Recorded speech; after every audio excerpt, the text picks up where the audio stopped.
రోజు పిండి మొత్తం అయిపోయే వరకు నన్ను షాప్‌లోంచి కదలనివ్వలేదు. పిండి మొత్తం అయిపోయిన తర్వాత అప్పుడొచ్చానండి రూమ్‌లోకి. ఇంకా మిర్చి బజ్జీ పిండి కూడా చాలా మటుకు అయిపోవచ్చింది. ఇంకా కొంచెమే ఉంది. ఈరోజు బుధవారం కదా! మా దగ్గర మార్కెట్ ఉంటుంది. అందుకని గిరాకీ ఎక్కువుందండి.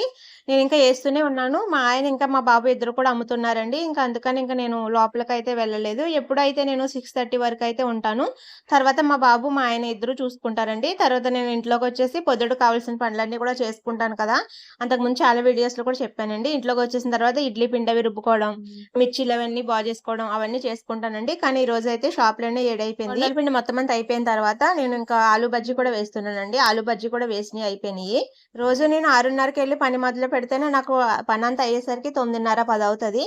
కానీ ఈరోజు ఇంకా లేట్ అయిపోయిందండి. ఈ ఇంట్లో పనులన్నీ కూడా ఎప్పుడు చేసుకోవాలి అంటే ఈరోజు ఇంకా బాగా లేట్ అయ్యేటట్టుగానే ఉంది. ప్రతి బుధవారం కూడా ఇలాగే ఉంటుందండి. షాప్ తీసిన వెంటనే గిరాకీ ఎక్కువుండదు గానీ తర్వాత 6 దాటిన తర్వాత నుంచి గిరాకీ ఎక్కువుంటుందండి. మార్కెట్‌కెళ్ళిన వాళ్ళు మార్కెట్ అంతా చేసుకొని తర్వాత మా దగ్గరకొచ్చి బజ్జీలవి